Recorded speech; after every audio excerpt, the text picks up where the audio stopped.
मैत्रिणींनो, तुम्हाला मी सांगितल्याप्रमाणे मी काय केलेलं आहे, फणसाच्या कोयरीचे काय केले, छानपैकी स्वच्छ करून घेऊन तुकडे तयार करून घेतले. काही यामध्ये अवघड नाही आहे. तो फणस फक्त आपण जसं वांग किंवा बटाटा चिरतो त्या पद्धतीनं मी चिरून घेतलेलं आहे. चिरून घेऊन स्वच्छ धुवून घेऊन हे आपण कुकरला एक 5 शिट्ट्या करून घेऊन उकळून घेतले. हे बघा आता किती छान पद्धतीनं शिजलेलं आहे.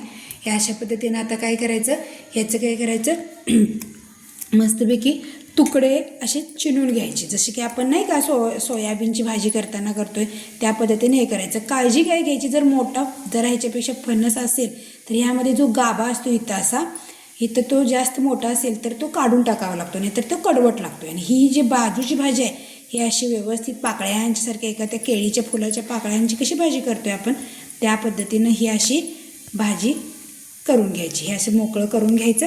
मोकळं करून घेतल्यानंतर बघा कसं होते. आता बघा मी जे उकडून घेतलेले फणसाचे छोटे छोटे तुकडे होते त्याची काय केलेले, अशी बारीक चिणून केल्यासारखे बारीक तुकडे केले. ज्यावेळी आपण फणस कच्चाच चिणत असतोय त्यावेळेला काय असते की तो व्यवस्थित चिणला जातो आणि हे बारीक बारीक असे तुकडे होतात. आता मी काय केले, हे उकडून घेऊन केलेलं आहे त्यामुळं कसं जरासं व्यवस्थितपणा येतोय असं नाही. तर बघा आता आपण काय केले, हे चिणून घेतलेलं आहे. ह्याच्याबरोबर आपण हे काळे वाटाणे आपण उकडून घेतलेले आहेत. ह्याच्याबरोबर हरभरेसुद्धा घेऊ शकते. त्यानंतर इथं छानपैकी असा कांदा जास्त भरपूर प्रमाणात कापून घेतले, टोमॅटो घेतले, थोडीशी हिरवी मिरची पण घेतल्या आणि कोथिंबीर घेतली. चला तर आपण फोडणी देऊया. कढई छान गरम झालेली आहे. आता यामध्ये आपण तेल टाकूया. तेल ह्या भाजीला मात्र भरपूर टाकायचं, कारण भरपूर का टाकायचं की ही भाजी अशी सुकट तेलावरतीच होणार आहे. त्यामुळे तेल गरम झाले की आपण कांदा टोमॅटोची फोडणी देऊया. तेल तापलेलं आहे. आता आपण काय करूया, जिरे टाकूया. त्यानंतर त्यामध्ये कांदा टाकूया. कांदा चांगला भाजू दे, मग आपण टोमॅटो टाकूया.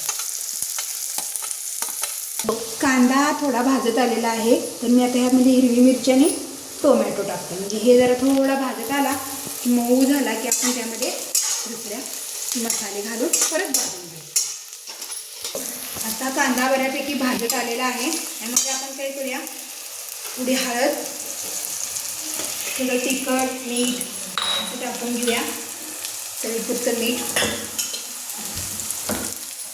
त्यानंतर त्यामध्ये आपण तिखट पण टाकून घेऊया. आपलं कोल्हापुरी तिखट मस्तपैकी झणझणीत असं छान. ह्या भाजीला जास्त तिखट पण टाकायचं, त्यामुळं काय होते की चव चांगली येते. आणि मस्तपैकी असं परतून घेऊया.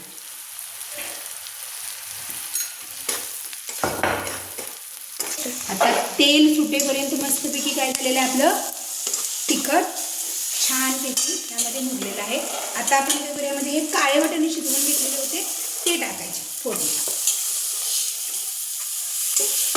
आणि मग थोडा वेळ परतून घ्यायचं. गॅस थोडा मध्यम आचेवर घ्या, म्हणजे काय होईल की आपली चटणी जे टाकले जळणार नाही किंवा त्याच्यात ठसका वगैरे येणार नाही. आता हे थोडा वेळ 2 मिनटं परतून घेतल्यानंतर मग आपण जो शिजवून घेतलेला फणस आहे किंवा शिजवून घेतलेली जी फणसाची आहे हे काय करायचे, आपण यामध्ये टाकायचे आहे.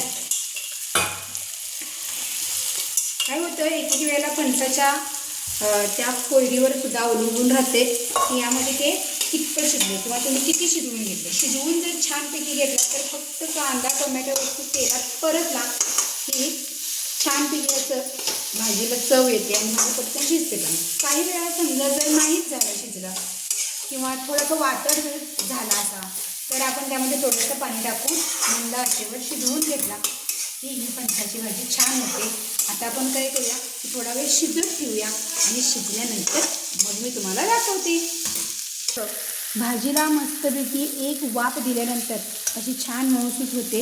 आपण ह्याच्यावरती काय करू, कोथिंबीर पेरू मस्तपैकी आणि मग ही भाजी थोडा वेळाने 1-2-3 मिनटं ठेवल्यानंतर आपली भाजी खाण्यासाठी तयार. तर बघा अशाच पद्धतीने छान छान अशा रेसिपीजसाठी माझ्या चॅनलला सबस्क्राईब करा आणि प्लीज व्हिडिओला लाईक करा. थँक्यू.